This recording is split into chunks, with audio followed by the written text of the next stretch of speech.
Está começando mais um podcast da Alternativa no Ar. E você que está aí, não se esqueça, sigam as redes sociais da Alternativa Online, deixe o seu like e também acione o sininho e compartilhem com seus amigos com a hashtag Alternativa no Ar.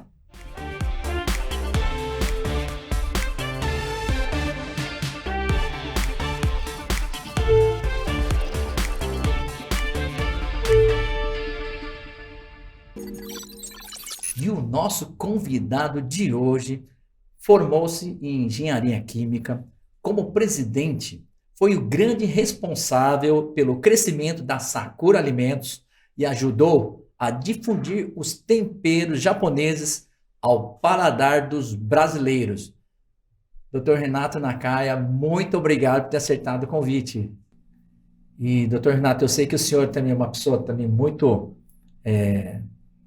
ocupada e a gente tem a gratidão de ter aceitado o nosso convite.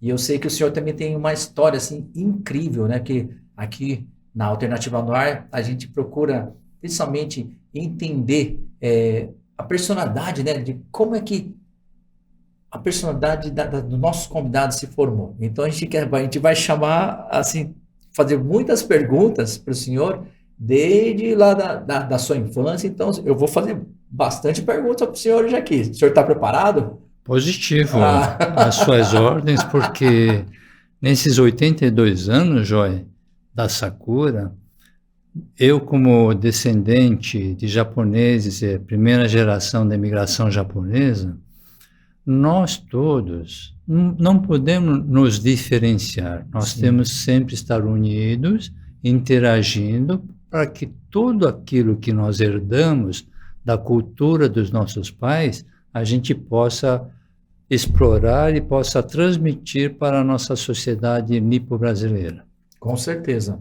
E, doutor Renato, o senhor, né, assim, a tradição, né, da sua família, do senhor, desde lá no Japão já tem muita tradição, né, porque eles são descendentes de samurais, né? Isso da província de É Himeken. Himeken. Isso. Himeken fica qual a região do sul? Fica no Shikoku, ao lado do mainland, né, do continente principal, né? Ah, sim. E Shikoku quer dizer de 4 ilhas, 4 províncias numa ilha só. Sim. E lá na província de Ehime, né? A família, né, do senhor fala ter essa tradição. Tem um castelo lá em Ehime que tem até objetos, né, da sua família, é isso mesmo? É verdade, mas eu admiro que você conseguiu explorar esse lado antigo da família, mas todo o japonês da época que tem o sobrenome Nakaya, Naka de Naka, e Ya de Ya, esse Ya tem um símbolo da rabicho da flecha, né? Ya de Ya, né? Sei. Não de casa, de Ya de rabicho da flecha. Então, todos os japoneses que tinham no ideograma, algum símbolo de armas, eram todos samurais, na época. Sim. Olha que legal. E esses objetos que estão lá no Castelo de Hime, quais são? São armas? Notadamente são os mais da época, lógico, né? Espada de samurai, algumas facas, algumas armaduras, alguns protetores, né? Porque na época não se tinha uma arma de fogo ainda. Olha que legal. E assim, eles são tradicionais, de uma família de samurais, e vieram, né, os seus pais vieram para o Brasil, e naquela época que eles vieram, qual foi o motivo de eles virem para o Brasil? Sim, é uma história um pouco complicada, mas o Japão na época tinha um problema de superpopulação com escassez de diversos alimentos e diversos produtos. Então, o Império Japonês, na época, sugeriu para que os que pretendiam conhecer o novo mundo, o novo Eldorado, né? Sim, sim, sim. Que o Brasil já estava despontando na época e muito famosa em ter terras férteis, Aquela riqueza em propaganda do tudo. café, né? Que é o ouro que dá no pé de ouro, né? Perfeitamente. Então, isso suscitou a vontade da minha família, ou seja, dos nossos pais, dos nossos avós, Sim. virem para o Brasil e eles, em 1932, adentraram para uma fazenda de café mesmo. Ah, isso foi em qual região aqui no Brasil, senhor? Sim, foi no estado de São Paulo, numa cidade chamada, no noroeste de São Paulo, Promissão, Promissão. que é do lado de Lins. Sim, Promissão foi onde meu pai nasceu. Eita, Conheço muito bem Promissão. sério? Nossa, que legal. Então, em Promissão tem duas cidades pequenas que despontavam. Uma chamava-se Borá, Aham. outra chamava-se Antinhas. Ah, Meus pais foram para esse bairro, ou cidadezinha chamada Antinhas, só que ela não cresceu muito hoje, porque Sim. essa Borá, que era pequena, hoje é um município já, dentro de Promissão já. Sim, sim, Que dentro, sim. não, desculpa, separou-se Promissão e é um município do estado de São Paulo. E naquela época já era café também? Café, meu pai foi cafeicultor, ele foi colhedor de café. Ah, entendi. Então ele chegou também, foi para as fazendas, como a maioria dos imigrantes que vieram para cá. Sim, casa de madeira, né? Tablado, tudo aquilo que a história da imigração conta é verdade. Olha que legal. E foi nessa época que eles estavam lá na região de Promissão, que era o bairro que era Antinhas. Antinhas, né? Foi nessa época também que foi o que foi seu pai ou seus avós que vieram para São Paulo e ficaram doentes? Isso, foi meu pai. Seu pai. Meu pai, porque na época, inclusive, a coincidência, o médico que cuidou do meu pai, o filho dele é meu colega hoje aqui em São Paulo. Nossa! Família Angelini. Olha, que legal. Mas eles vieram assim por causa de alguma doença, malária que tinha na época? Sim. Como o Joy deve ter tido algumas informações, ainda as medicações para maleita e malária eram muito precárias. Sim.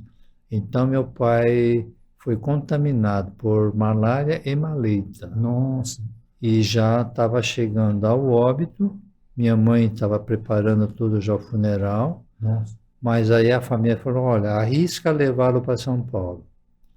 E trazendo para São Paulo, já moribundo, foi cuidado aqui por famílias japonesas que já tinham, se eu não me engano, eu creio que era Dr. Takaoka ou Dr. Takeda, que esses dois médicos profissionais atenderam e medicaram meu pai e de uma coisa assim milagrosa, ele ressuscitou-se,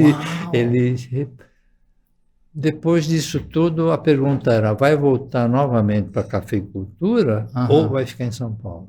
Então ele preferiu ficar em São Paulo, porque não sabia se volta e depois pega a segunda, e como todo mundo já sabia na época, que pegar a segunda era... já talvez não teria a mesma chance, né? Era 5 palmos. Né? Caramba! Então, quer dizer assim, ele veio assim, praticamente, né, estava lá já com poucas esperanças, né? Sim. Praticamente sem esperança, Sem falando, vamos tentar uma última tentativa, veio para cá e acabou assim, se recuperando, né, de forma assim, até surpreendente, né? Surpreendente. E olha, e resolveu ficar em São Paulo. E foi nessa época que ele resolveu ficar em São Paulo que ele, assim, ele resolveu partir para o lado de alimentos, né? Sim, ele, no primeiro momento, ele conseguiu um emprego de balconista numa loja que vendia de tudo na Praça João Mendes. Olha que legal, mas isso não de descendentes. Sim, de descendentes. Ah, de descendentes. Porque 1932, 1934, 35, já muitos imigrantes japoneses que adentraram no meio rural, já Uhum. estava vindo para as capitais. Ah, entendi. E São Paulo também não fugiu disso. Então, Entendi. muitas pessoas que estavam em Araçatuba, Presidente Prudente, na região da Araraquara, já começavam a vir para São Certo, certo, Paulo certo. para se adentrar nos novos mercados que tinha. Ou era tinturaria, ou era Aham. costura, alguns restaurantes. Então, com isso, ele foi trabalhar numa loja na Praça João Mendes, Realmente. e lá ele tinha essas habilidades de consertar pequenos objetos, como relógios, joias, Ah, e ele, então, vamos dizer, como era a loja que vendia de tudo, ah, então ele atendia quem vinha trazer algum relógio, alguma coisa, e ajudava as pessoas a poder consertar os que seus legal. produtos, né? E como é que partiu assim de ele estar trabalhando, né, nessa loja, e de repente ele resolver, falar assim, não, eu quero começar a produzir, né, produtos japoneses aqui. Tá. Isso é muito importante. O governo japonês, ou seja, o Império Japonês na época, Ah, a todos os imigrantes, eles pediam para aprender, saber fabricar shoyu, miso, tofu, tempê. Agora você fala, mas por quê? Porque pelo menos sabendo fabricar shoyu, miso, tofu, sobreviver vai conseguir, porque já informavam que já tinha soja no Brasil. mas isso o governo do Japão informava para quem estava vindo para Já o Brasil, vindo, já tinha que sair do Japão com esse conhecimento. sabendo. Então seu avô, seu pai, né, Meu, cara, ele já tinha aprendido um já pouco. tinha aprendido. Por que isso, Joia? Porque tendo shoyu, tendo miso, proteína pegava no frango, Sim, sim, sim. Quer dizer, conseguia o tempero do Japão não ia ser esquecido, né? perfeitamente, Caramba! perfeitamente. Por isso que a Sakura hoje é reconhecida no Japão por ter trazido shoyu e miso para a nossa sociedade brasileira. Que legal! Isso é uma história contada também no Japão. Então, Nossa! nós Foram os representamos precursores, né? perfeitamente. Mas todos os familiares, por isso você, se seu pai ou seus avós, que moravam em Chocuminte, sempre tem shoyu miso. Uhum. Sim, sim. Até hoje, em algumas cidades do interior, tem alguém fazendo shoyu, fazendo Sim, miso. sim, sim. Fala assim, o caseiro, né? Sim, Perfeitamente. sim, sim, sim. Entende? Então, aí o que que acontece? As pessoas que já vindo para São Paulo, alguém tinha que fabricar shoyu miso, porque no sítio ele podia fazer, mas aqui em Sim, São Paulo, morando num beco, num apartamento ou no puxadinho, sim, já não sim, dá mais sim, para fazer. sim, sim. Então, eles vieram pedir para os meus pais, porque eles já artesanalmente já fabricavam, fazia para algumas pessoas das nossas famílias. Então ele já fazia lá na época lá na região de Promissão lá, ele já Promissão fazia já já. fazia. E vindo aqui em São Paulo, ele já também fazia para nós familiares, como Sim, também alguns vizinhos que assim o pediam, né? entendi. Agora, a qualidade, ou seja, o trabalho, esse trabalho precursor do meu pai, Uhum. já era um DNA que ele já veio desde o Japão, sempre de fazer os melhores produtos. Ai, que Então, legal. com isso, ele ganhou a fama. Aham. Então, depois de alguns anos, já a gente lá de Manaus já pedia um shoyu miso fabricado em São Paulo. Como Olha podiam que fabricar legal. lá, mas eles pediam Aham. para mandar daqui de São Paulo. Nossa, que interessante. E Interessantíssimo. ele começou assim, no fundo de quintal, assim, em casa, na casa, caseira Olha, mesmo. é dito fundo de Fundo de quintal. quintal mesmo. Exatamente. Que legal. E era seu pai, a sua mãe também, os dois juntos. Não, dois juntos, porque essa é outra peculiaridade. Você pode ver que também os outros nossos colegas que fabricam shoyu e miso, as famílias deles também, todos nós tínhamos que morar do lado da fábrica ou dentro da fábrica. Ah, Agora você pergunta por quê? por quê, né? Por quê? Porque o shoyu miso, ele é fermentado. Uhum. Como é fermentado, você precisa produzir o fermento, Certo. que é o koji. Produzir esse fermento dura, às vezes, até 48 horas. Nessa produção, na época, você tinha que acordar de madrugada para misturar os fermentos, as caixas. Nossa, sim, sim, sim, sim. Então, eu também, muitas noites, eu tinha que acordar umas 2 vezes para você misturar esse fermento, porque senão ele aquecia, e o termo que a gente usava era queimar. Aham. Ou seja, o fermento exalava muito Sim, calor, sim, sim. então você carbonizava o fermento. Entendi. E quando o senhor veio, né, seus pais vieram para cá, para São Paulo, o senhor tinha quantos anos mais ou menos? Não, eu não era Ah, nascido. o senhor nasceu em São Eu Paulo. nasci em São Ah, o Paulo. senhor nasceu em São Paulo. São Seus pais foram para a promoção, vieram para cá. Aí o senhor nasceu em São São Paulo. Paulo. Quando o senhor nasceu, já existia a Sakura? Quando eu nasci, já existia, porque meu pai fundou em 1940. Ah, entendi. E Eu depois, sou de assim, na infância, 44. então o senhor foi crescendo desde a sua infância, já com quantos anos o seu pai já começou a pedir para você ir lá cuidar do fermento? Todas as famílias japonesas ou descendentes, Desde desde que você pequenininho, já, né? 4 anos começou a andar, andou? andando, você já tinha que ajudar a escolher feijão, justamente escolher o Ah, feijão, escolher o milho. E na época, como não tinha trigo em abundância, aham. mas tínhamos milho, e o milho servia como o carboidrato do milho, servia como veículo para a proliferação desse fermento. Ah, mas isso no Japão é um sistema também que no Japão não se usava ou foi criado aqui? Então, no Japão era o trigo. O trigo. E aqui, aí vocês, seu pai, né, no caso, ele foi para o lado do milho, que já é um processo novo também, né? Inovador? Então, exatamente isso, Joy. A ajuda de um carboidrato, de uma farinha, no Ah, caso do milho, ele é um veículo para você aumentar o fermento. E como você não tinha o trigo, então foi substituído por milho. Agora você me fala, meu pai sabia que shoyu com milho era gluten free? Ninguém aham. sabia. Mas meu Olha, pai teve a felicidade de colocar o milho. olha que interessante, hein? Olha, e que já que é um produto já, desde aquela época, é um produto sem glúten, Sem né? glúten, Olha que incrível. né? Aham. E tem mais uma.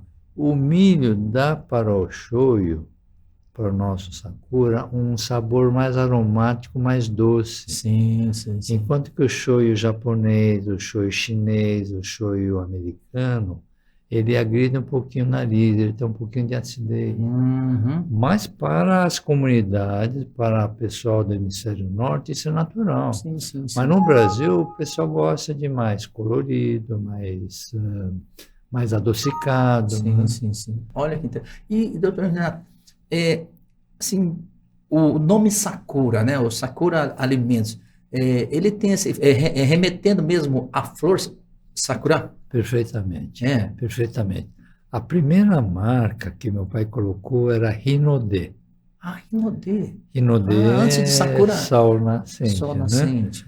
Mas depois ele preferiu Sakura porque simbolizava a flor da cerejeira, Aham. muito famosa já no Japão. Sim, sim, sim. Ai, que legal. E naquela época, né, assim, a questão dos ingredientes, você falou, né, você procurou, seu pai, né, em relação ao trigo, foi para o milho, né? E quais eram os produtos que vocês faziam na época, assim, era só o miso, miso e shoyu faziam? Então, aí eu me formei, graduei em engenharia química na FEI, Uhum. e nessa época, isso eu preciso deixar bem claro, meu pai chegou para mim e falou assim, escuta aqui, hoje teus irmãos todos formados, você era o último, né? Terceiro filho, eu fiz você se formar numa universidade, por isso a minha missão acabou. E justamente essa história é verdadeira. Todas as famílias de imigrantes eles falam, meus filhos têm que pelo menos ter uma formação superior. Sim, sim, sim. tá? Porque tendo isso, dificuldade vai ter, mas vai sobreviver. Sim, com certeza. Fechou, né? Então ele falou, olha, a missão terminada, então você se escolhe se você vai continuar ou não. E ele fez essa pergunta com muita razão. Porque na época, shoyu, miso, peixe cru, tsukemono, takuan, a sociedade brasileira não digo que não aceitava, mas É, torcia o nariz. sim, sim, né? Nós, achava diferente, né? Então, tudo que era diferente tinha uma certa, assim, é, dificuldade de aceitação, talvez, né? É. Exatamente. E também, antes de 70, nós, descendentes japoneses, nós sofrimos um pouco de bullying. Por quê? Porque nós somos filhos da guerra, Uhum. tá? E, como você sabe, a guerra terminou em 1944, 45, e nós somos chamados Robertos, né? Porque o senhor nasceu justamente em 44, né? Foi 44. logo depois da final da guerra, né? Exatamente. E Roberto sabe o que era o terceiro eixo, que era Roma, Berlim e Tóquio. Então, essa sigla Roberto, Roberto, olha que legal. você viu? Mas Ah, na época aquele é Roberto. Mas como a nossa fisionomia era oriental, então a sim, gente era identificado facilmente. sim, sim, sim, sim. Então, conheci todas as agremiações, aglomerações, Então, o senhor chegou, então, a conviver, então, com esse pós-guerra, né? sim, Que houve, senhor. né? Um Sim, certo senhor. preconceito, Sim, dentro das senhor. escolas, né? Sim, senhor. Principalmente no ginásio. Na época era ginásio, né? Sim, sim, sim. Grupo escolar, ginásio era. Nas universidades, a gente já estava sendo diluídos, porque a gente já conseguia interagir Que o senhor estudou com. na escola católica, né? Sim, Católica sim, e que eram também colégios públicos, né? sim. E é nessa época que o senhor sofreu esse. Sim, estava atenuando, né? Certo, Não tanto quanto o pessoal de uma década anterior à minha. Essas certo. parece que sofreram mais, Sim, né? sim, que foi durante a guerra, né? Perfeitamente, Né? O senhor perfeitamente. pegou o pós-guerra. Pós-guerra. Mas aí, o meu pai chegou e falou, olha, tem tudo isso, shoyu, miso, takuan, o cheiro, o aspecto do miso.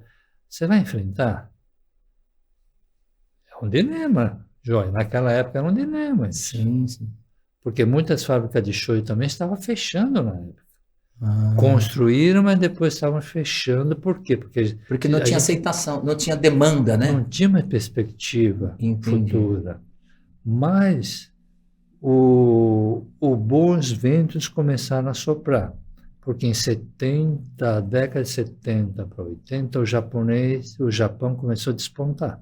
Sim, Automóveis, sim, rádio, televisão, né? sim, sim. Walkman, né? Isso, É, né? Aí, aí todas as pessoas que viajavam para o exterior, em alguns aeroportos já começavam a encontrar alguns cornes de sushi e sashimi. Aí começaram a trazer a cultura de que, culinária japonesa é saudável, culinária japonesa é saudável. Aí começou a proliferar também alguns restaurantes japoneses em São Paulo. sim, E sim. isso já era 80, 90. Mas o senhor já tinha assumido, então, a presidência, né? Não, Quer então, dizer, aí meu pai falou, não, eu falei, pai, eu vou fazer o seguinte, eu vou continuar o que o senhor fez, o senhor plantou tudo isso, não vamos agora desistir. sim, sim. Porque a minha vocação era para petroquímica, né? Mas eu Então, mudei e para alimentos. petroquímica na época também foi um ano que estava despontando, ele estava em grande crescimento, grandes postos se abrindo aqui, e Perfeitamente, foi uma adição difícil, né? perfeitamente, porque na época a Shell, Esso, É, Atlantic estavam procurando a gente nas faculdades. Naquela época, essas grandes empresas já iam procurar a já pegava gente, direto na pegava faculdade, né? Porque direto. estava escasso a mão de E obra na época. principalmente no nosso segmento de engenharia Sim, química. exatamente. Bom, aí eu falei, não, eu vou continuar, só que eu vou pedir um favor para o senhor. O senhor me deixa ir para o Japão? Ah, Aí meu pai falou, eu te deixo para o Japão, o que você vai fazer lá? o senhor estava com quantos anos nessa época? Nessa época, eu já era 70, 71, eu estava com 44, 70 anos, 18, 19 anos, né? Sim. Bom, o... não, tá bom, eu vou fazer o seguinte, não, eu vou pedir para o senhor também. Todos os contatos que o senhor tem no Japão, mesmo as nossas famílias que estão no Japão, dá para fazer com que eles me acolham? Deu. Aí ele pegou todos os amigos dele no Brasil e no Japão e fez vamos dizer, o link, né? Aham. Conectou. Olha, meu filho está indo lá, isso, tal, mal falar japonês, assim, tá. Vê se vocês me Então, acolhem. nessa época, o senhor, assim, usava muito o japonês em casa? Vocês Em casa eu usava. usavam? Então, assim, o senhor tinha uma base, mais Tinha ou uma menos. base, mas não tinha aquele Domínio, né? domínio japonês Aham. cerimonioso, né? Porque no Japão Sim, sabe que sim. você não pode falar de Ainda mais qualquer com jeito, um empresário, né? né? Ah, Né?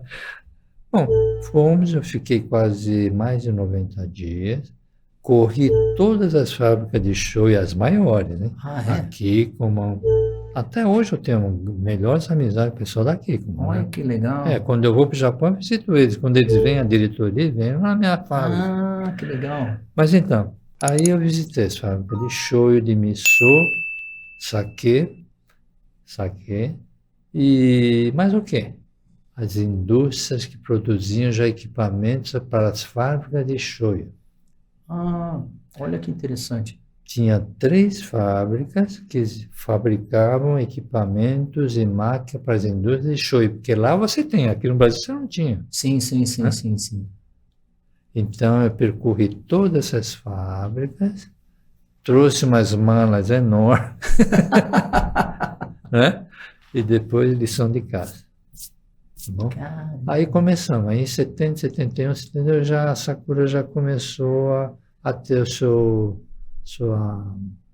nome, sua predominância. Então, até antes de o senhor ir para o Japão, assim, a produção da Sakura ainda era meio que artesanal, né? Tudo artesanal. Aí depois que o senhor foi para o Japão, fez esses contatos lá, viu esses maquinários, né, que partiu para o lado de indústria, né, de forma mais, uma demanda, uma produção maior, é isso mesmo? Perfeitamente, perfeitamente. Porque... E assim, essa experiência do senhor como engenheiro químico também ajudou bastante, né?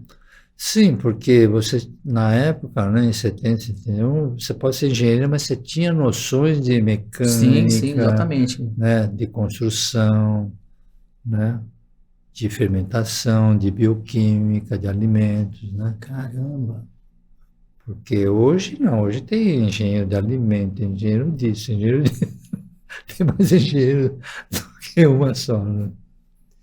E como é que foi para assim, os desafios, né? Porque assim, logo que quando você falou assim, começou a ter aquele crescimento, né? Que você falou dos aeroportos, que as pessoas começaram a ouvir falar de comida japonesa no Brasil, mas teve o senhor teve um desafio, né? Para quebrar esse paradigma, né? Dos brasileiros. Como é que foi para o senhor aí trabalhar isso?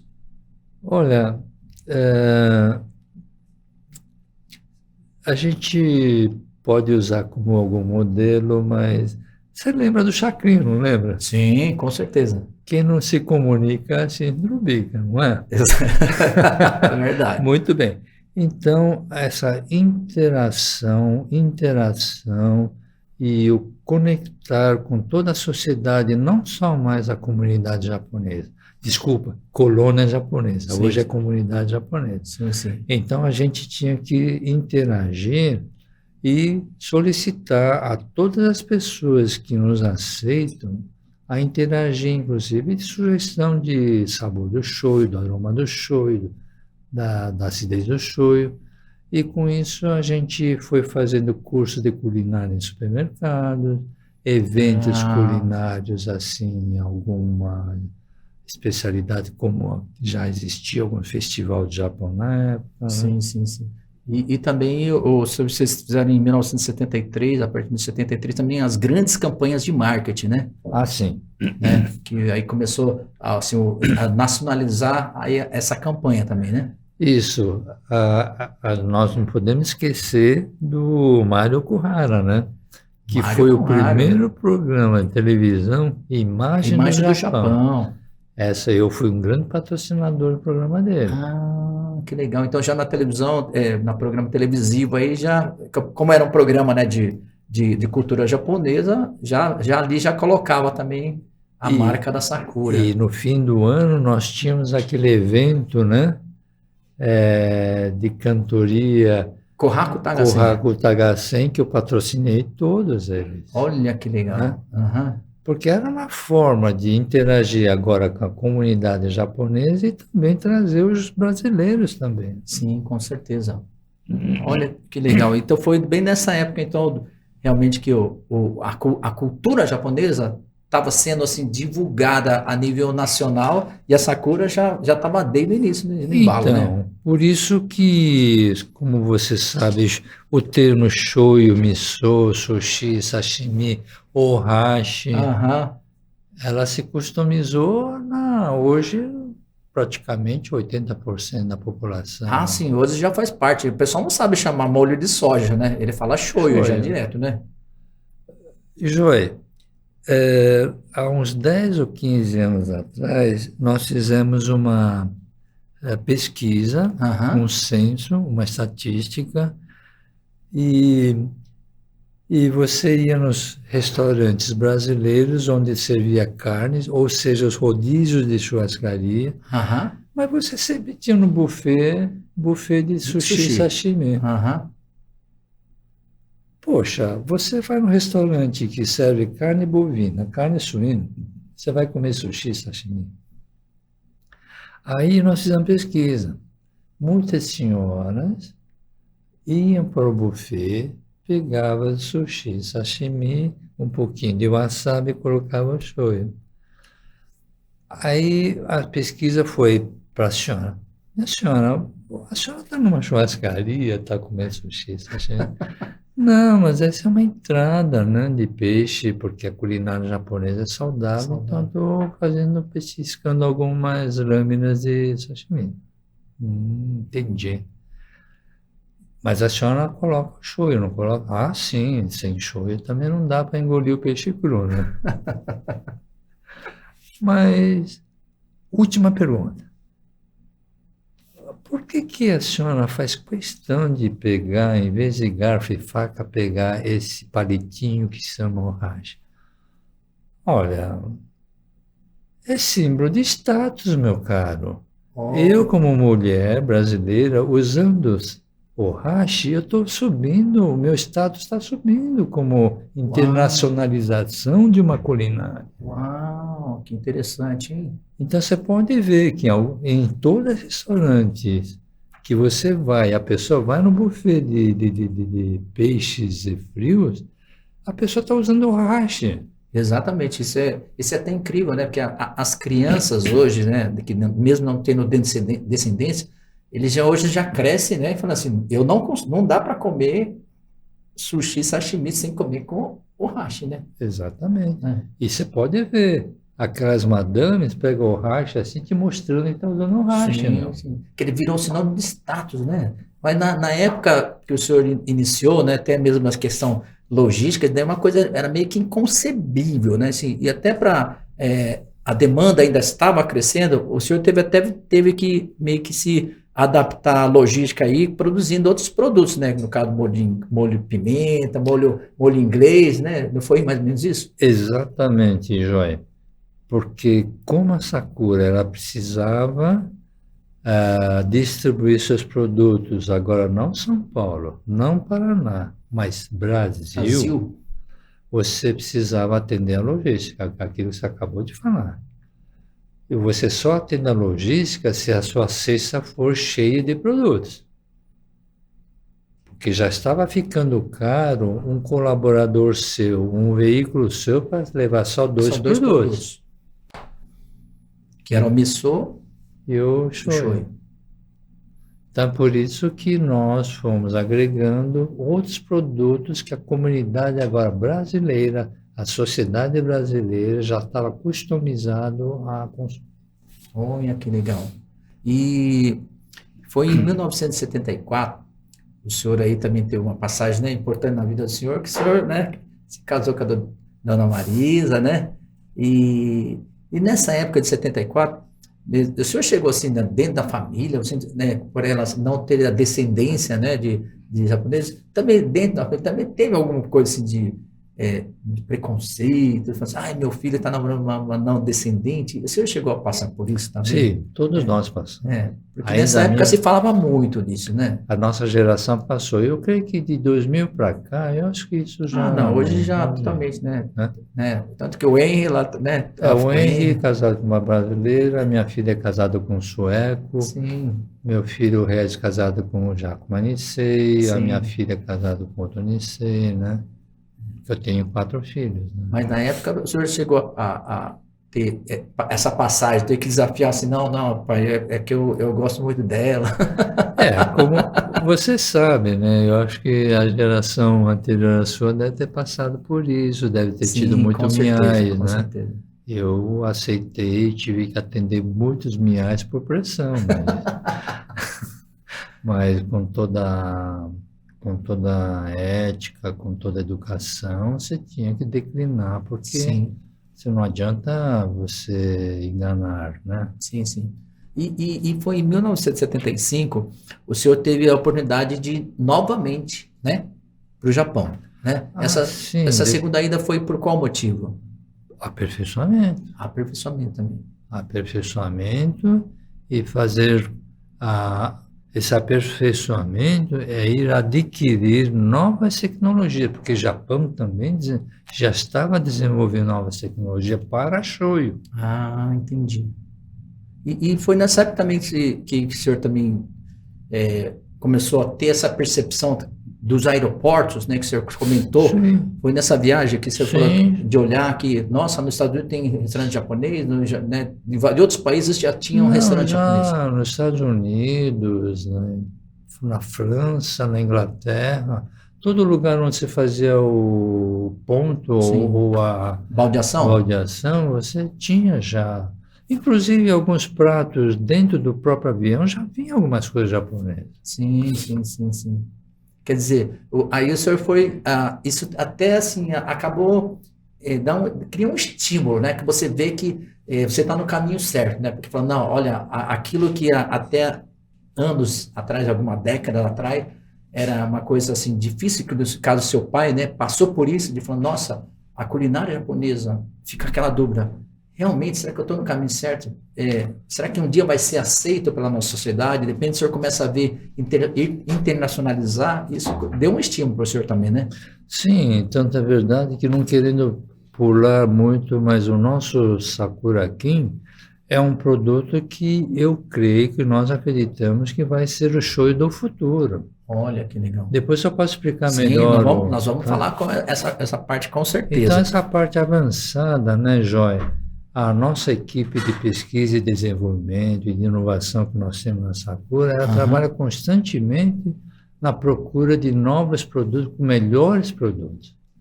Sim. E recentemente estava conversando com um médico,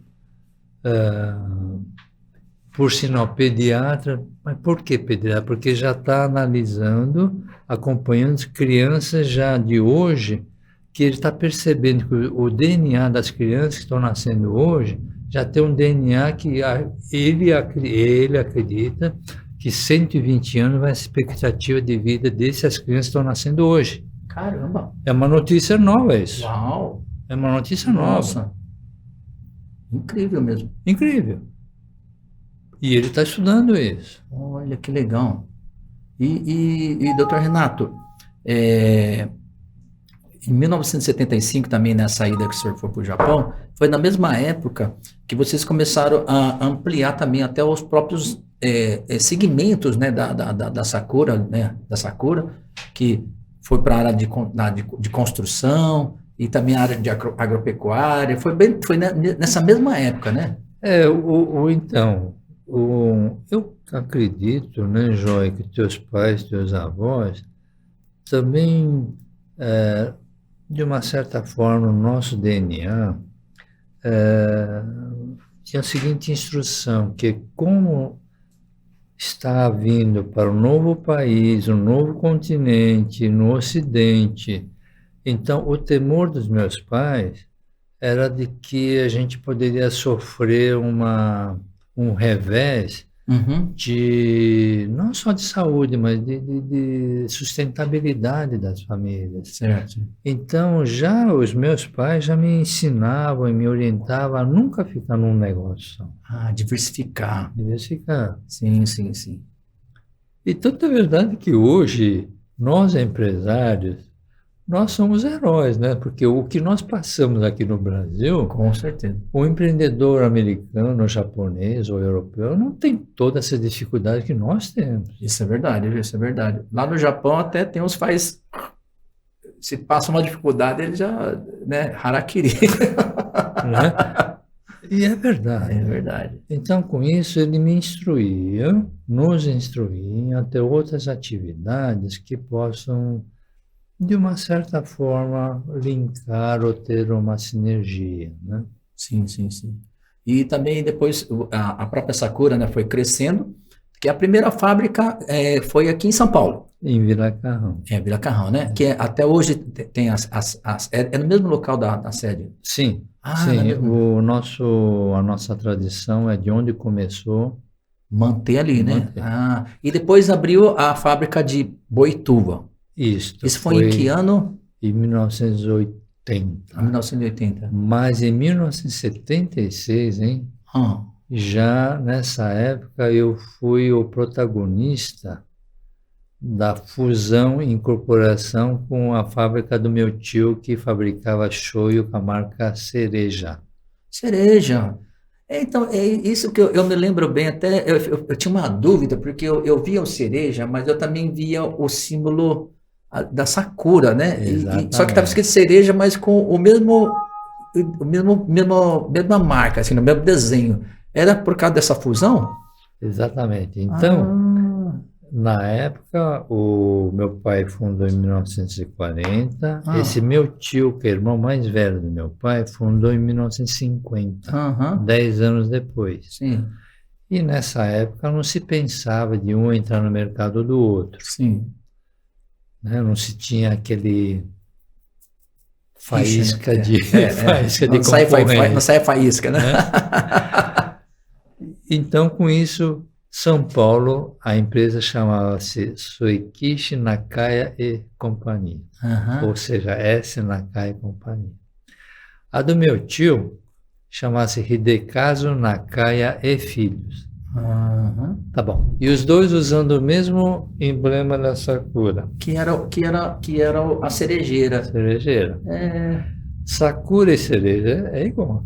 Um é tradução sim, sim, não, sim. mas Agora o senhor falando, agora que eu estou entendendo, porque agora eu você me está lembro dessa época que a linkando. gente comprava, né, via no supermercado, via o mesmo símbolo, mas um estava escrito Sakura e outro estava cereja. Cereja, estava escrito Cereja, só cereja, né? cereja.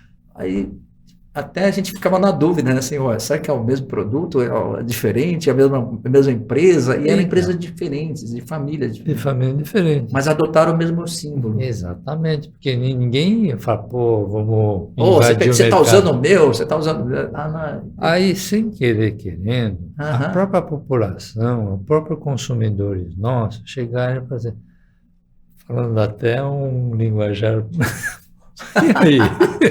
E aí? Porque tem dois, né? Não estou entendendo, Pô, né? os dois são na caia, os dois usam essa coisa. Qual é a de vocês? Aham. Aí nós sentamos numa boa e fizemos a fusão e incorporação e mudou-se a Ah, empresa para entendi. Sakura Nakai Alimentos Entendi. Limitada. Ah, entendi, Entendeu? entendi. Isso foi antes de ter a fábrica de Boituva. Exatamente. Ah, que legal. E assim, o senhor, desde o início, quando o seu pai pediu para o senhor assumir a frente da Sakura, o senhor assumiu, fez todo esse trabalho, mas foi só em 1984, né, que definitivamente o senhor assumiu mesmo a presidência, porque até então o senhor ainda não era o presidente, porque seu pai veio a falecer, foi em 84, é isso? Exatamente, Joé. Essa é uma, não digo lição, não digo que é uma observação, mas entre os Niceis, pelo menos da minha geração, era de que o pai vivo, o pai ainda é o pai. Sim, sim, sim. Independente da idade, né? Independente da idade, mesmo que ele não esteja já à frente do negócio. Sim, sim, sim. Tá? Então, com isso, meu pai era presidente, eu era superintendente. E jamais eu iria em todo lugar e dizer que eu era o presidente, que eu era o dono da empresa. Olha que interessante. Né? Uhum. Respeito, não? Aí, depois, quando meu pai faleceu, aí sim eu mudei a minha função para presidente. Mas fazendo já tudo aquilo que meu pai. Então, todo esse período, até meu pai falecer, mas depois com a minha mãe também, quase 2 em 2 anos, os meus pais iam para o Japão. Quer dizer, deixava Sim, um sim. cheque em branco para mim assinado para tocar tudo o que tinha que fazer. Olha que legal. E é bem interessante isso que o senhor está falando, e até vocês que estão aí em casa nos assistindo, olha só que legal. Realmente uma coisa muito interessante da cultura japonesa, o respeito com os nossos pais, espíritos mais velhos, que independente, como o doutor Renato falou, da idade, ou se ele estava à frente da empresa, mas o respeito de manter sempre ele como presidente, e ele vinha em segundo plano, né, assim como cargo, né, no cargo, mas à frente da empresa, e somente após aí, né, a partida, né, para um plano espiritual, que o Dr. Renato acabou assumindo. Então, você que está aí, ó, gente, olha, estamos aprendendo e conhecendo muito aqui, mais aqui da nossa cultura japonesa, da culinária, aquilo que você tem todo dia na nossa casa aí, e conhecendo toda a história. Então, compartilhem com seus amigos, aí com a hashtag também Alternativa no Ar. Doutor Renato, olha, realmente muito incrível, o senhor está até assim, esclarecendo muitas coisas que na minha infância, né, eu tinha esse dilema, por que duas empresas com marcas diferentes, com o mesmo logo, e o senhor agora tirou essa dúvida minha dúvida também, né?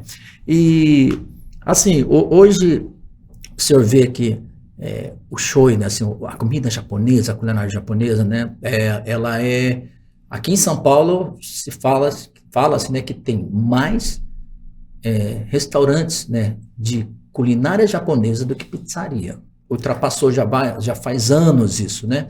E como o senhor mesmo falou, churrascaria tem comida japonesa, né? E hoje caiu, né, realmente no gosto, né, da população brasileira, a comida japonesa. Como é que o senhor vê esse hoje, o que era, o que é hoje, o senhor todo dia indo para lá, para cá e vendo que aquilo que o senhor plantou já hoje faz parte, não é nem modismo, a gente não fala que a comida japonesa não é um modismo, não, isso já se integrou à nossa sociedade e isso é muito comum hoje as pessoas comerem um sushi ou mesmo tomar um misoshiro. Como é que é para o senhor ver isso?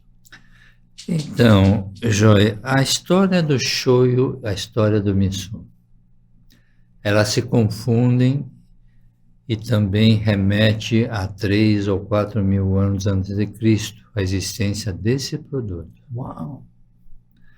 Agora você fala, mas Renato, o que mudou nesses 3, 4 mil anos? Eu direi a vocês, de ingredientes, quase que não mudou.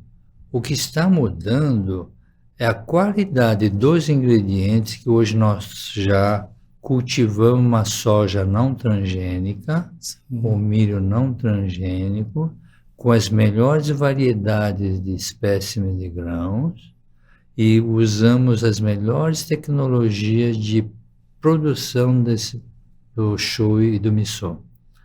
Muito bem. O shoyu e miso, mas por quê? Porque o shoyu e miso contém vários ingredientes dentro que melhora o sabor dos alimentos que você insere. Sim, sim, sim. Por exemplo, simplesmente no sushi sashimi você mergulhou no shoyu, tá bom. Mas se você coloca um simples shoyu na salada com um pouquinho de azeite, um pouquinho de vinagre, Sim, já virou um dressing, exatamente. perfeito? Agora, se você coloca um pouquinho de shoyu no tempero que você vai assar uma carne de frango ou frango assado, muda totalmente a característica do aroma do frango assado. Com certeza.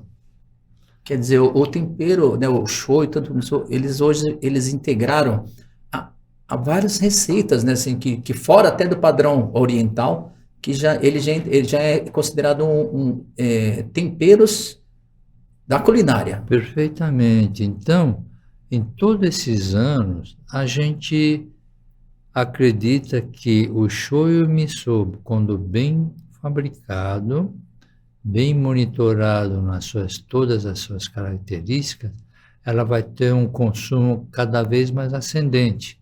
Tanto é verdade que no mundo inteiro o consumo do shoyu está aumentando. Sim, sim, sim, sim. E olha que é interessante, né? Que aqui no Brasil, os descendentes, né, que vieram para cá trouxeram aí, né, como você falou, a cultura de produzir miso e tem várias assim, adaptações, né, de culinárias até brasileiras que o pessoal acabou incluindo aí os temperos japoneses, né? Até minha própria família mesmo, tradicional lá de Promissão, né, eles tinham a tradição de fazer mandioca com miso. Sim, Mandioca miso e cabotiá com miso, que perfeitamente. foi uma das receitas que eu fiz lá no Bunkyo, lá no Bunkyo Culinária, e fazendo e foi misturando, né? Isso com todos os outros ingredientes aqui do Brasil que foram se integrando com os temperos, que a Sakura com certeza faz parte, porque hoje vocês têm mais de 300, né? 300 aí, itens Sim, da Sakura, né? sim. E como que foi assim, essa expansão, né? Porque é incrível começar com 2 produtos, depois, hoje a Sakura está com quantos anos? 82. 82 anos, e agora com 300 itens, mais de 300 itens. Como é que é para o senhor estar vendo toda essa variedade e vendo todos esses temperos aí na mesa do brasileiro, no dia a dia dos brasileiros, né? Então, eu preciso explicar uma coisa.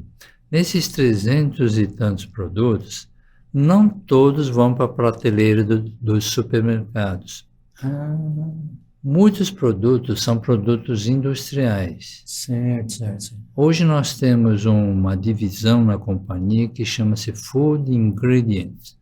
Nós fabricamos ingredientes para as outras indústrias de alimentos. Ah, que legal. Por exemplo, um miojo. Aham. Aquele envelopinho, O dentro do tempero. envelopinho, Tem um tem tempero. 1 grama de shoyu em pó.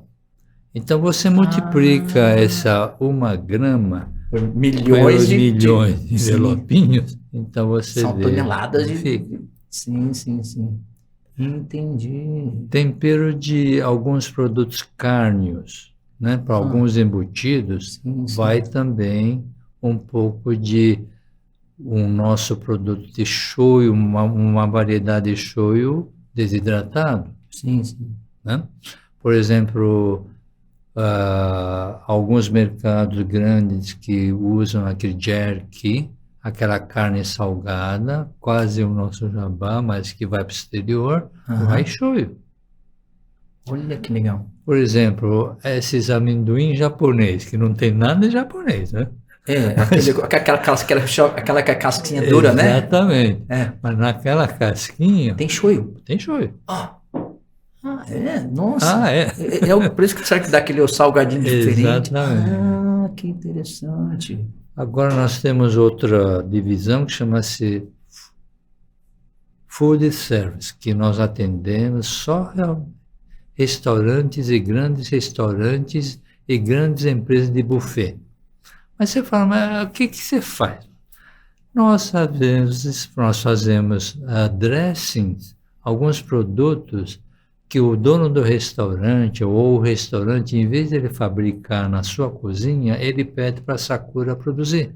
Ah, entendi. Como nós temos equipamentos, tudo Sim, sim. automatizado, Então são tudo assim, personalizados, né? personalizados. Ah, Então, tudo isso vai somando e esses, atendendo esses itens, né? esses itens. Ah, entendi. Então, nem tudo vai para as prateleiras, né? Inclusive, assim, você, essa diversificação, essa diversidade de produtos que vocês fazem, né? É, é, o senhor também tem uma época que fizeram até saquê, né? Sim, nós continuamos fazendo, só que o saquê comercial para bebida do público nós paramos. Hoje nós fabricamos o saquê mirim, que é mais para temperos culinários. Sim, sim. Porque tem uma época que era saquê de bebida para drink, né? Perfeitamente. Ah, Pode ser que um dia nós retornaremos, opa! mas nesse momento as nossas fábricas estão todas cheias já. Sim. Estamos que agora tem projeto de ampliação. Entendi. Porque o mirim também é um produto que muito usado no dia a dia aqui na nossa culinária, tanto brasileiro, o pessoal quer fazer qualquer comida japonesa, tem que usar o mirim também, né? Pois é, Joy. Nós temos uns barmen de bares famosos que utilizam o saquê mirim para fazer coquetel. Ah, é? Nossa, essa é novidade para mim. Uau. Não custa nada você pegar o saquê mirim, colocar alguns cubinhos de gelo, você coloca alguns outros aromáticos, como uma canela em pó, um cravo em Que pó, interessante. uma lâmina de limão cortada. Olha só, interessante. Eu não sabia dessa diversidade. Então, e concorre com o saquê pirinha, que você pega um saquê normal e fazer saquê pirinha. Você pode usar também o saquê mirim, que ele já tem um pouquinho de doce. Entendi. Olha, que interessante, hein? Então, olha, gente, ó, uma dica aí para quem está nos assistindo aí, também já sabe, ó. Quem é barman, experimenta aí, ó, saquê mirim aí, ó. Porque tudo é invenção, tudo é inovação e atender um público cada vez mais exigente. E, doutor Renato, o senhor também, essa diversidade que o senhor trabalhou, que o senhor, seguindo, né, o conselho do seu pai, na área da agropecuária também, o senhor acabou indo para um segmento bem interessante, que é o Wagyu, né? Que o Wagyu, que, para quem não conhece, é o famoso, né? O Kobe Beef e o Wagyu é a mesma coisa, né? É a mesma coisa.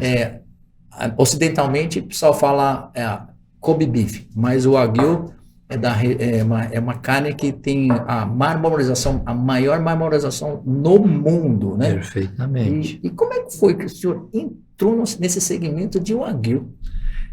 Então, a gente sempre fala então, né? Então. No Brasil, para criadores ou empresários do meu tamanho, é muito pequeno eu produzir 5.000, 10.000 cabeças de boi, né? Como você sabe. Hoje, os nossos grandes pecuaristas é 200, 300, 500 mil cabeças, né? Sim. Extensão vasta. Então, em 2006, o pessoal da Yakult, muito ligado a nós, né? O senhor Isaac, ele chegou para mim e falou assim: Nakaya-san, tudo em japonês, né? Por que você, em vez de fazer, olha o termo, né? Em vez de fazer Nelore, mamando e caducando? Que são os mais tradicionais em toda fazenda? Exato. Mas esse termo mamando e caducando é quando é pecuarista fim de semana, e o gado está tudo misturado, macho, fêmea, mãe. Em vez de você criar dessa forma, por que você não vira a chave e entra no Wagyu? Mas por que, Isaacson? Porque você, com menos cabeça, você faz mais dinheiro. Sim. Porque uma carne de Wagyu normalmente é 5 vezes mais do que uma carne de Sim, Nelore. sim. É como se eu tivesse o Nelore e 5 vezes o número de Nelore, né? Pois, Com espaço menor, com né? espaço igual, vamos É, dizer, né? exatamente. Então, com isso, Joy, eu virei a chave e entrei no mercado da criação do Wagyu. Olha que interessante. E é um mercado assim também que hoje também caiu no gosto, né, do brasileiro, né? Tanto que muitos restaurantes, né, procuram, né, ter o Kobe beef, o pessoal faz tem até o hambúrguer, né, de Kobe de Wagyu, né, É lanche de verdade, Wagyu, é verdade. e Carpaccio de Wagyu, olha só, que cada vez mais está se tá vendo? ampliando assim, e a procura, a demanda hoje ficou muito grande, né? Muito grande. É. Tanto é verdade que nós não conseguimos vencer a demanda. Olha que interessante. Quer dizer, se o senhor tivesse mantido no Nelore, né, não tivesse ouvido no conselho, né, do presidente da Yakult, talvez o senhor ia estar ainda naquele, como é que fala? Nesse no, O mamando e caducando. mamando fora do cano, né? Olha que interessante. Quer dizer, assim, é essa visão realmente de empresário que o senhor tem de ouvir, absorver. O senhor pensou, falou, não, vamos tentar, né? Sim, e depois vai provocar o nosso DNA de contribuir para a melhora ou de produto alimentício ou de produto carne, né? Sim, com Porque certeza. os dois nós fabricamos proteína, só Sim, que um sim. é proteína vegetal, outro é proteína animal. Sim, sim. Tanto que os brasileiros hoje têm essa oportunidade, né, de ter mais acesso, talvez, a essa demanda, por o senhor também ter entrado aí no mercado de Wagyu. E, doutor Renato, eu também conheço o senhor, assim, tenho esse privilégio já de conhecê-lo já há um bom tempo, né?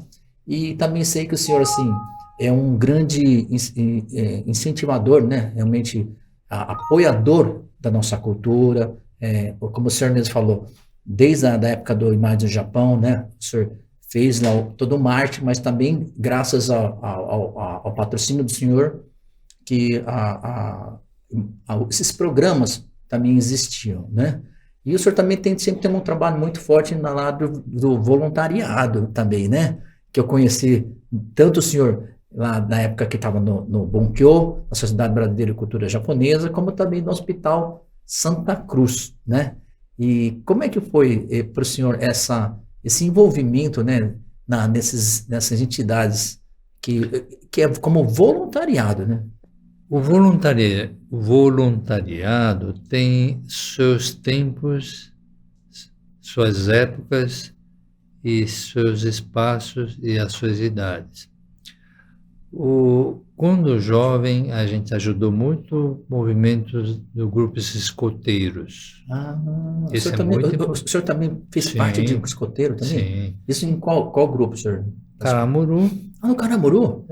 Hoje eu Ah, estou ajudando dois grupos, uma Ventos do Sul e mais uma pequena no bairro. que Por quê? legal. Porque a nossa formação também, Joy, é de você dar educação complementar àquilo que a criança também tem, Sim, o garoto tem, o adolescente tem, né? sim, sim. Tá? Então, as fases que eu passei no Kodomo no Sono, no Ikoi no Sono, O senhor também passou também tanto sim, Kodomo no Koikoi também, o né? Ikoi Os diretores também, como né? diretor e como conselheiro, Sim, né? sim. E no Hospital Santa Cruz eu passei mais vários anos, mas chegou uma hora que, como você sabe, a sua dedicação já não te permite porque a máquina tem sua durabilidade. Então, Mas a gente sabe, eu acompanhei, né? Eu tive a oportunidade de participar em todas essas entidades, a gente sabe o quanto, né, o senhor aí contribuiu nessas entidades, né? sim, não só eu, como a minha família, como também a própria Sakura, viu? Sim, sim, com certeza. A Sakura sempre foi uma das empresas que em Sim, todos os eventos, e em todos os eventos oficiais, tanto nas comemorações da imigração, a Sakura sempre esteve presente aí sim, patrocinando, né, os sim. eventos da comunidade. né? Então a gente tem que realmente parabenizar mesmo o senhor, tanto eu aqui, pessoal também, eu tenho muito que agradecer ao senhor pelo incentivo que o senhor também dá na área da cultura, o senhor também sempre dando esse apoio para a minha carreira também, desde o início da minha carreira, o Henry teve um grande amigo, né, que tive até a oportunidade lá, né, de estar junto de vocês no casamento do Henry, mas assim, parabenizar mesmo todo esse trabalho que a Sakura sempre tem feito, né, não só lá do voluntariado, como apoio, né, o apoio financeiro nesses eventos, grandes eventos da comunidade, né. Então, por isso, voltando ao princípio, ao início do nosso interlocução, Joy, eu falei que é o DNA meu e seu, essa interação com a comunidade Nikkei. Sim. E na época da imigração japonesa do centenário, a gente deixou bem claro que mesmo que a pessoa não tenha face Nikkei, não é totalmente, vamos dizer, europeia ou americana. Não tem descendência, né? Não tem descendência, mas que interage com a nossa cultura japonesa, considere-se como Nikkei. Com certeza. Tá? Então, por isso que nós, né, repetindo, eu, a minha família, a empresa, quer interagir com todas as pessoas para que possamos transmitir aquilo que a gente tem para oferecer. Eu acho que é muito interessante, doutor Renato, que essa mentalidade, né? Essa mentalidade dessa geração que o senhor faz parte, que é justamente, durante um tempo, né, nossa comunidade ela foi muito fechada para a própria comunidade. Os eventos da comunidade eram voltados somente para os associados da comunidade. E hoje, essa abertura, né, de tantos eventos que Festival do Japão, como vários outros eventos que tem lá no próprio Okinawa Festival, lá no Carrão, são milhares de pessoas não descendentes que vão prestigiar a nossa cultura. E a cultura hoje faz parte, não só artes marciais, como os animes, a culinária, tudo faz parte hoje da nossa sociedade. Então isso também deve muito a essa mentalidade de vocês, né, que são, no meu caso, a geração antes da nossa aqui, teve essa iniciativa de dar essa abertura, de, como o senhor falou, considerar um não descendente, mas que tem apreço pela cultura, como também um Nikkei, um novo Nikkei, né? Seria mais ou menos, né?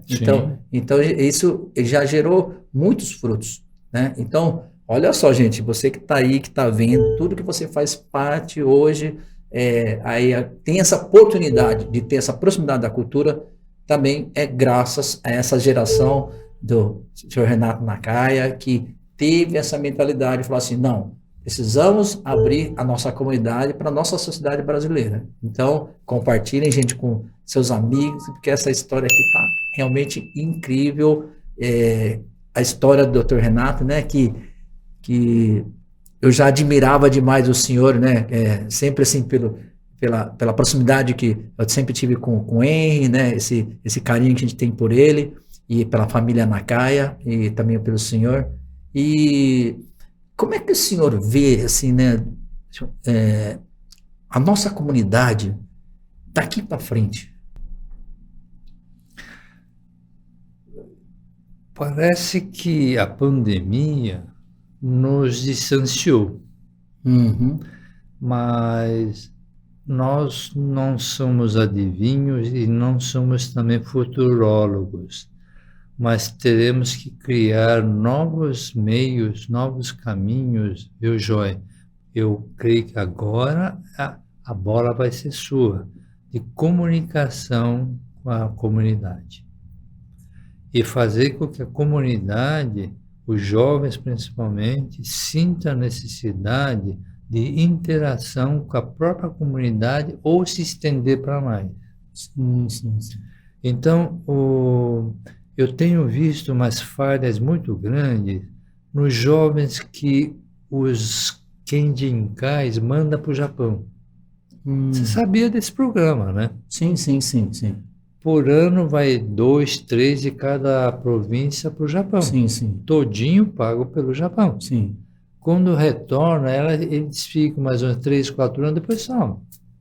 Ele se perde o vínculo com a comunidade. Ele não traz assim, a responsabilidade, talvez, ou compromisso, né, de propagar e divulgar mais a cultura, seria isso? Exatamente. Tem que despertar nessas jovens. Ok, muito obrigado por ter me permitido de ir para lá, voltar e adquirir todos esses in loco, os costumes, as tradições japonesas. Mas será que é só isso que eu agora tenho que devolver? Não, mas peraí, não é devolver. Você não precisa devolver coisa alguma, mas você tem que estar consciente que aquilo que você aprendeu você tem que distribuir. Aí é outro ponto que precisa deixar a pessoa consciente. Você tem que propagar o conhecimento que ele absorveu, né? Perfeitamente. Então, fazer com que a pessoa se comprometa por dentro dele transmitir todos esses conhecimentos e aquilo que entrou na cabecinha dele. Isto, eu creio que é um dever, se puder, o JOI criar vamos dizer, esses fermentozinhos na cabeça desse pessoal. Ou dizer para os Kenren, né? Ou essa sociedade que controla os Kenjinkai. Sim, sim. Vocês estão mandando para o Japão esse ano tal e tal pessoa? Olha, que tal, né? Já faz uma enquete com um parafusozinho para apertar. Né? Entendi. Tipo, tem que amarrar, dar uns pontos aí, uns nós aí para quando voltar, tem esse segmento aqui que é importante seguir, né? Talvez não assim, não uma obrigação, mas eu acho que tem que conscientizar, né? Seria isso, né? Perfeitamente. Por isso, essa máquina, esse mecanismo, aí você, muito mais do que eu, você tem a engenhosidade de criar, não? Ixi, quem me dera, viu, doutor? Não. E, doutor Renato, olha, a gente sabe que o senhor assim, teve, pela história do senhor, porque o senhor representa hoje para a nossa comunidade, para a nossa sociedade brasileira, deve muito, com certeza, ao senhor, por esse vasto temperos, a nossa vivência que a gente tem hoje no dia a dia. Tantos brasileiros estão nos assistindo que tem essa oportunidade de provar esse tempero da culinária japonesa. O senhor aí recebeu várias homenagens. Em 2004, o senhor recebeu a medalha Anchieta e diploma de gratidão da cidade de São Paulo, né, pelo reconhecimento pelo seu trabalho. Em 2021, o senhor recebeu também a comenda de Ordem do Sol Nascente, raios de ouro e prata, que é uma comenda que vem diretamente lá da Casa Imperial, do Imperador. Também reconhecimento aí, o trabalho que o senhor fez aí da difusão da culinária japonesa no Brasil, né? E o senhor também, em 2021, também foi reconhecido como comendador da Ordem do Mérito Industrial de São Paulo, pela Federação das Indústrias, e pelo grão-mestre de ordem, o senhor Paulo Scaff, né? Que foi também presidente aí da Fiesp, né? Então, assim, o senhor tem todo um reconhecimento, né, que a gente vê. Então, por isso que era a vontade nossa muito grande, né, de o senhor poder participar. Eu ter a honra de ter recebido o senhor aí, de ter vindo e dedicado o tempo do senhor aqui no nosso podcast, viu, doutor Renato? Porque a gente fica realmente admirado por todo esse trabalho que o senhor fez durante todo esse tempo. Sim, Joy. Vamos nos agradecer. Eu acho que esse eu creio que esse é o termo, porque você está colocando toda a presença perante os seus espectadores desta nossa interação de informações. Sim. Por isso, nós nos agradecemos. Inclusive, eu sou fã, eu sou também, onde você pergunta quem é o cantor da nossa comunidade, remete tudo ao JOI Hirata. Nossa, gratidão, obrigada. Por isso nós não podemos esquecer, viu, JOI? essa nossa interlocução, com essa interação. Com certeza. Porque na nossa cabeça, né, no nosso DNA, a gente continua desenvolvendo novos produtos, tanto na proteína vegetal, que é o shoyu, miso, e também na proteína animal, que essa carne de Wagyu, ela precisa de muita genética. Sim, sim, sim. E hoje, desculpa, eu não sou garoto propaganda, mas hoje nós temos a melhor carne produzida já no Brasil. Sim. Já chegamos ao marmoreio igual do Japão. Uau, olha só. Que tem, são vários níveis, né? Exatamente, que vai de 0 a 12. Nós já atingimos 12. Uau! Exatamente. Caramba! Agora, doutor Renato, agora uma curiosidade aqui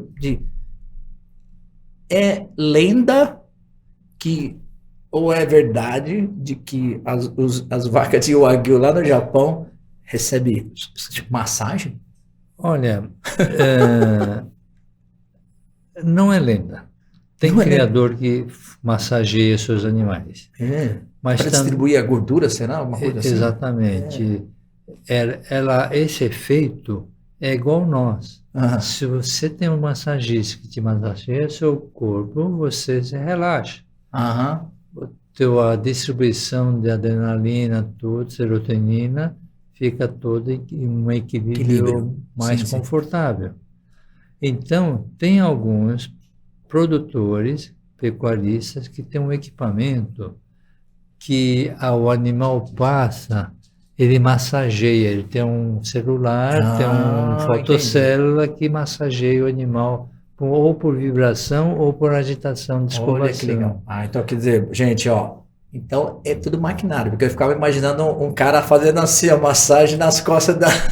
Não, hoje se você vai numa leiteria ou uma usina de leite, onde o criador cria aquelas vacas de leite, essas vacas recebem essa massagem por equipamento. Sim, entendi. Que legal. Para deixar o animal confortável, desestressante. Certo. O animal tem um pós-massageamento.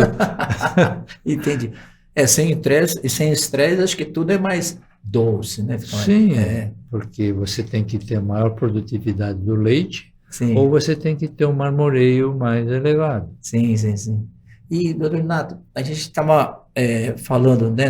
Logo no início o senhor falou sobre o novo shoyu, né? Que vocês criaram essa nova fórmula, né? Sim. Que é uma formulação feita por vocês, pela Sakura mesmo. Exatamente. É uma patente de processo e de produto aqui no Brasil pelo INPI e também nos Estados Unidos pelo USPTO. Olha que legal. Não tem hoje, ao nosso conhecimento, um shoyu igual este. Nem no Japão. Nem no Japão. Caramba. Agora, vocês falam, vocês, brasileiros, Nisei, conseguiu isso? Conseguimos. Caramba. Conseguimos. E o que diferencia, assim, só para, assim, de forma assim, bem, não teoricamente, mas de forma assim, bem prática para um leigo, por exemplo? Então, como produto, ele tem o maior teor de proteína. Como produto, ele tem utilização de soja não transgênica e milho não transgênico. Esses ingredientes são hoje monitorados para a produção pela própria Sakura, com mais proteína e menos óleo. Como produto, ela não utilizou água para o seu preparo de tratamento térmico. Olha que interessante. Como produto, eu não usei combustível fóssil. Nossa. Agora vocês perguntam, mas como é que é isso? Você não aqueceu, não usou caldeira? Não usou.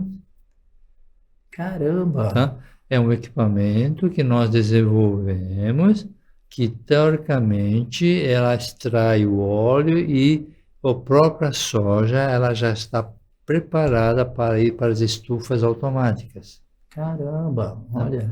Com isso, poupou a utilização da água. Quer dizer, diminuiu o processo, né? Perfeitamente. Menos energia elétrica, menos consumo de água, Caramba. simplificação de processo. e melhor produto final, Quer dizer, por que isso é. que o senhor comentou que isso vai se transformar talvez no show do futuro, né? Que esse processo, né, vai diminuir, porque a tendência, acho que é todas as empresas é pensando, né, no lado ecológico do nosso planeta aí, é diminuir os processos e agressões à natureza. Isso. Exatamente, por isso a nossa fábrica de Boituva é ecologicamente e ambientalmente correta. Mas você fala, mas como é que é isso? Todo recolhimento de águas que se porventura usar para algum lavagem de equipamento, asseio de equipamento ou de instalações é recolhida todinho e não produz efluente. O único efluente na fábrica de Boituva é o sanitário. Olha só. Da fábrica de Shoyu vai totalmente para as usinas que nós enriquecemos essa água que foi coletada para a alimentação de animais. Nossa, que interessante, hein? Quer dizer, é todo assim, de forma ecológica, tem todo um processo aí, né? Que, lógico que eu acredito que deve ter um custo mais elevado, porém, a agressão é menor, né? Não, o importante é que o custo é menor, Ah, também porque tinha. você dilui toda essa custo do produto principal para os outros produtos que você vai fabricar. Entendi, entendi. Olha que interessante. Por exemplo, nesta prensagem de shoyu, este produto final, depois nós formulamos para a produção de rações para animais. Entendi. Ou, quem sabe, até para alimentos para a população humana. O óleo que sai da nosso equipamento, você sabe para onde vai? Ah, Primeiro, indústria farmacêutica. isso é farmacêutica. Se o óleo não fica tão bom quanto a gente quer, ele vai para a indústria veterinária, medicina veterinária. Olha, caramba. Se o produto não for muito bom, dá para filtrar tudo, vai para engarrafar para óleo comestível humano. Caramba. Se o produto também não for bom como você queria, vai para a indústria de tintas e vernizes. Caramba. Se o produto também está zicou, é ruim, é feio, é sujo, vai para a biodiesel. Olha, e pelo menos não vai para a natureza, né? Não Não, agride. você não Olha. descarta para a natureza. Olha, que ótimo. Então, toda essa tecnologia, Joy, é para o nosso Patenteado. setor de pesquisa e desenvolvimento e inovação. E foi patenteado pela hoje. Sim, Fabio. Olha que legal. Olha, doutor Renato, a gente realmente assim, é muito incrível, né? Que como é que foi todo esse processo, né? Que a gente vê que realmente o senhor tem um papel fundamental aí no crescimento da Sakura Alimentos. Para quem conhece hoje, quem come um sashimi lá e tem lá um tempero, alguma coisa, uma comida japonesa, da culinária japonesa com ingredientes japoneses, tem muito assim, tem total participação do senhor e o que vem acontecendo. Agora, tem um momento especial aí no nosso bate-papo aqui, que é o momento fotos. Tem umas fotos que nós separamos aqui do senhor. Eu queria que o senhor só assim, falasse para a gente, explicasse quais momentos que foram esses daí. Olha essa foto aqui, né? É bem antiga daqui. A nossa direita é meu pai. Ah, A nossa esquerda é meu tio, filho do meu tio. Não, a nossa esquerda é meu primo, filho do irmão do meu pai, meu certo. tio. Da fábrica de Presidente Prudente. Ah, da Presidente Prudente. Isso. Ah, certo. Presidente Prudente foi feito antes depois de São Paulo. Sim. Antes de Boituva. Isso, antes de Boituva, 1950. Sim. O nosso é 1940. Ah, tá. Você está vendo aquele tambor de madeira? Lá embaixo. Ali. Isso. Eram tambores que a gente comprava usado dos tambores que vinham vinhos para São Paulo. Olha que legal. Então você fazia o cleaning dessa tambor para colocava parafina de novo e você colocava o shoyu aí dentro para mandar para Belém do Pará, Que mandar para legal. Amazônia. Entendi. Até reaproveitava, né? E depois o pessoal colocava a torneira nesse aí, colocava, porque na época o shoyu miso era Sim. você que tinha que levar o vasilhame. Olha só, naquela época, quer dizer, a pessoa tinha que comprar, levava o vasilhame, chegava lá, eu quero 1 litro de shoyu. Aí abria a torneirinha e voltava para casa com o seu litro de shoyu. Exatamente. Olha, gente, que interessante. A gente não consegue imaginar isso, porque para hoje a gente compra tudo prontinho nas embalagens, então hoje não, cada um tinha que levar a sua garrafinha. Não, miso, as donas dos empórios, né? Pegava o papel manteiga, ou já tinha papel celofane, pegava a missão no colher lá e pesava. E pesava. Olha só que interessante, hein? Quer dizer, olha a comodidade que a gente tem hoje e a gente não dá valor, né? Tem que entender o passado. Né? Exatamente. Veja bem o nosso museu. Hoje a gente fala que isso é um museu. Por que isso? Porque esses 2 cilindros e aquele torpedo no meio, que é a soja, você vê, né? Tinha que ficar aproximadamente 12 horas em água. Igual as nossas mães hoje cozinham feijão, tem que deixar o feijão em água, para né? amolecer, né? Então, aqui era um entumecimento. Entendi. Usava-se água aí. Depois jogava essa água fora. Colocava água de novo. Nossa senhora, agora não, Acabou. Já tem todo um Não tem mais processo. Não tem nada disso, né? Olha, realmente virou um museu. Vamos ver, tem mais foto aí? Esse daí. Então. Esse daí onde foi? Este é a inauguração do nosso laboratório em São Paulo. É o laboratório de pesquisas. De pesquisa. Esse senhor do lado é meu professor da FEI. Nossa. Foi meu professor, meu orientador. É ele que sempre me colocou no mundo acadêmico as melhores informações de todas as ciências e tecnologia. Ele. Nossa, então quer dizer, mesmo depois quando o senhor começou a trabalhar, o senhor tinha contato com ele, mantinha contato com ele para isso? Sim, hoje no nosso P&D, nós temos vários professores de universidades. Uau, olha que você tem uma interação. Por exemplo, esse Shoryuken tem participação do professor Dr. Valim, da Universidade Federal de São Paulo. Uau, olha que interessante. Eles estão desenvolvendo um novo fermento de codi aqui no Brasil, melhor que o Japão. Uau. Mas está conseguindo junto aos professores doutores aqui do Brasil. Uau, que interessante. E logo está exportando a tecnologia lá para o Japão também, até né? Até podemos, para quem vai usar a mesma matéria-prima igual a nossa, sim. Olha só, gente, está fazendo o caminho inverso agora aí, né, doutor Renato?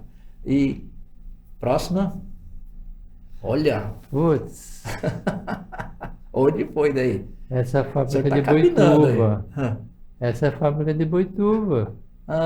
Na fábrica de Boituva, será? Isso, quando a gente foi inaugurar a fábrica de Boituva. Nossa, que legal. Foi em 1900 Essa foi 80. Aqui foi 60 anos. 60 anos da Sakura. Aquela senhora que eu tenho caso com ela. Mas... A Dona Marisa, né? Dona Marisa. Que legal, né? 60 anos foi em que ano mesmo? Já faz... São 82 anos. Faz 22 anos atrás, né? Então foi em 2000. 2000. Tá. Então, do lado é Aurélio Nomura. Sim. Tá aí o pessoal do Kodomo Sono, né? O nosso amigo, o da esquerda, André Kurosuy. André Kurosuy, o Oda, Sérgio, né? O Oda. Oda. O outro senhor é um engenheiro também, esqueci o nome dele. Esse foi a homenagem que o senhor recebeu agora, recente? Não, essa foi do Anchieta. Do Anchieta. Esse é Anchieta. Legal. 2021 fui homenageado como patrono da escola Senai, Ah, recém-inaugurada no município de Boituva. de Boituva. É. Olha que legal. Então é Escola Senai Renato Kenji Nakai, Ah, que legal. Lá em Boituva. Boituva. Bom, Chega, né? Oh, desculpa. e doutor Renato, olha só, a gente também tem assim, uma mensagem aqui de uma pessoa também que aprendeu muito com o senhor, que tem um grande amor pelo senhor. Eita. E a gente tem uma surpresa aqui, né? Vamos lá? Vamos ver quem que Eita. mandou mensagem aí. Eu acompanho meu pai desde criança e uma das lições que eu tive com ele é a questão de resiliência, né, e de empreendedorismo. Fazendo um breve histórico em relação a isso, eu observei ele na década de 80, isso foi na época do Sarney, quando ele comprava insumo para a empresa. E eu via como é que era a questão de inflação. O preço ele era galopante, então isso fazia com que a gente tinha o preço da soja, do milho, do arroz, virando numa noite, por exemplo. Depois veio o plano Collor, que confiscou todo o dinheiro que estava no banco, né? Que atrapalhou todo o capital de giro das empresas. Depois veio o governo Dilma, que fez mecanismo para burlar a questão fiscal do país e que mergulhou toda a nação numa recessão. Depois veio a pandemia, né? Que isso durou pelo menos 2 anos. Veio uma guerra também lá fora e isso atrapalhou a cadeia logística de insumos a nível mundial, né? Então isso eu aprendi com meu pai, que é a questão da resiliência, a questão do empreendedorismo que eu também tenho, a questão do poder divino, né, da força superior que nos dá energia para superar todos esses desafios que aparecem na nossa vida profissional, na nossa vida pessoal, e também a questão de ter fé, né, de que as coisas elas vão melhorar. Poxa, muito obrigado. É. Preciso agradecer, meu filho. A gente tem essa oportunidade também, né, de ter essa proximidade com o Henry, né, e a gente vê que ele também, assim, ele puxou muito, né, o senhor, né, que sempre lá ia à frente, correndo atrás das coisas, né, e a gente tem que realmente parabenizar, assim, por todo o trabalho realmente do senhor, e porque a gente às vezes não faz ideia, né, doutor Renato, porque no dia a dia, as pessoas estão até nos assistindo aqui, no dia a dia, como eu falei agora há pouco, que a gente está no nosso dia a dia que a gente tem que almoçar, temos que jantar, tem que fazer as nossas refeições do dia a dia, e no dia a dia a gente já está assim, sempre convivendo com uma história ali que foi feita aí pelo senhor, né, que cavalgou aí, assumiu, né, aquele compromisso, deixou uma carreira promissora até na área petrolífera, que era uma profissão assim, certa, era praticamente certo o cargo de engenheiro, né, na área petrolífera naquela época. E o senhor deixou isso, acreditou no sonho dos seus pais, né, acreditou que poderia levar essa nossa cultura, né, a culinária, num patamar diferente. Então, e hoje chegou, e essa é uma realidade hoje. E a gente tem que parabenizar, né, doutor Renato, por todo o seu trabalho, gratidão mesmo, mais uma vez, por todo o apoio que o senhor dá à nossa comunidade, tanto, né, na área da cultura, na área profissional, em todos os sentidos, né, e admiração pelo senhor. Eu já admirava o senhor, já conhecia a história do senhor, mas hoje eu tive a oportunidade aqui de conhecer mais, e todas as pessoas que também estão nos assistindo, tenho certeza aqui que vão hoje provar um sashimi ou comer qualquer comida do dia a dia num sabor mais adocicado, né? Então, doutor Renato, muito obrigado, né? E parabéns mesmo por todo o seu trabalho, viu? Muito obrigado, João. Uma mensagem que o Henry ele me fez lembrar, que isso eu gostaria também de transmitir, João, que é o termo resiliência, né? E o empreendedorismo também pode ser traduzido em duas palavras que eu mencionei naquela série do History Channel, que eu falei em japonês, e eles anotaram e publicaram, e está publicando ainda. Gaman em Gambare. Olha. Gaman, resiliência. Gambaré é o empreendedorismo, ir à frente. Então, Joy, nós nos agradecemos. Muito obrigado, Joy. Obrigado, doutor Renato. E eu queria que, encerrando, queria que deixar uma lembrança para o senhor, que é essa nossa caneca aqui da Alternativa.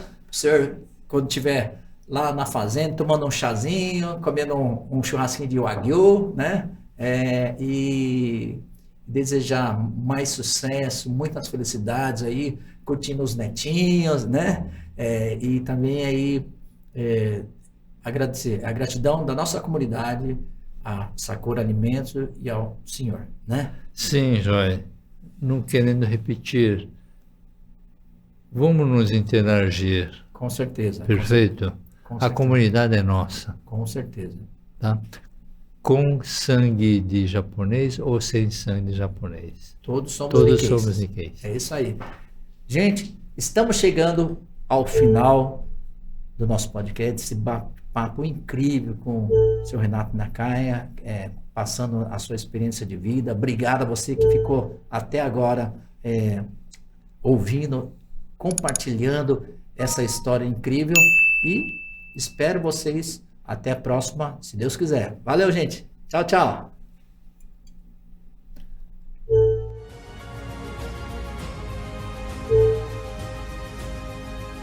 Juntos com a Alternativa no ar. Juntos com a Alternativa no ar. Juntos com a Alternativa no ar. Juntos com a Alternativa no ar. Juntos com a Alternativa no ar. Juntos, Alternativa no ar. Juntos com a Alternativa no ar. Juntos com a Alternativa no ar. Juntos com a Alternativa no ar. Juntos com a Alternativa no ar. Juntos com a Alternativa no ar. Juntos,